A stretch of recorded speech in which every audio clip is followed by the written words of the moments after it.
Stop screwing your customer teams to beat COGS. For over 20 years, I've been helping customers get live, and usually with some complex products. The one consistent message that I always heard from the exec team and from the boards were do whatever it takes to get your first customers live and referenceable. Now, and I'm not sure if it's too many people who are watching the All In podcast, but there's been this move to, oh my God, we have to reduce COGS on the customer side, especially in the early stages of the company.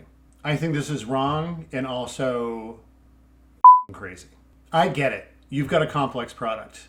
That's usually what I'm used to as well too. You've got APIs, you've got data cleansing that you need to do, you've got data loading, seeing a trend there. You've got all sorts of stuff. You have to do complex configuration. You need to do maybe some UI work. Maybe you need to set up some templates. Whatever. There are all these sort of admin functions or technical functions that are usually the last things to get built out by the product team. And you need a team that can set that up for your customers so they can be successful. If we think about how a lot of orgs hire their first CSMs to do implementations, they are very strong on account management. They are not writing Python. They're not used to AI. They're not used to writing Angular or any of these other things or ETL types of scripts to be able to do.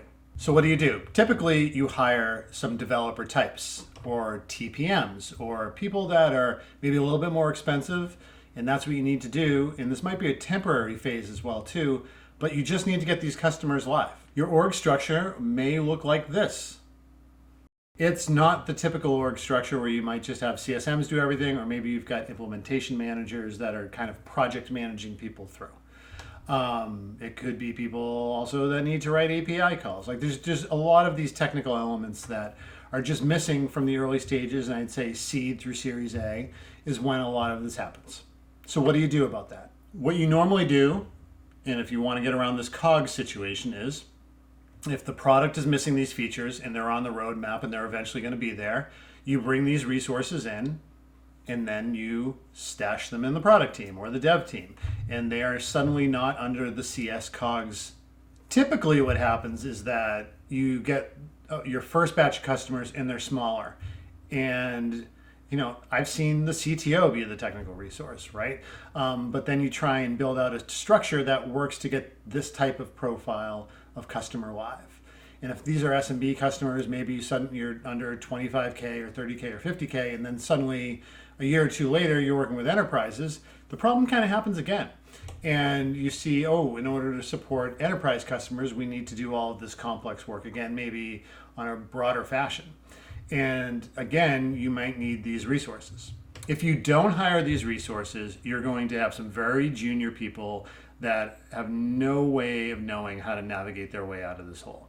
So what normally happens, again, is maybe you have some devs from the product team and you need to spare a dev to help get a customer live. And then you realize, wow, that's what our projects are going to look like for the next year or so. So you have this structure where you might have a CSM or project manager type and then a dev type.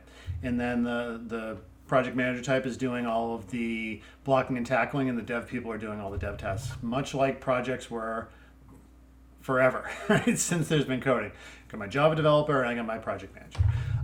And then that gets built out depending on how complex the actual rollout is. Again, the most important thing is making sure that your batch of customers are 100% referenceable. And maybe that's your first batch of customers 1 through 5, and then it's your next batch of customers that are enterprise level, these logos that you want to talk about.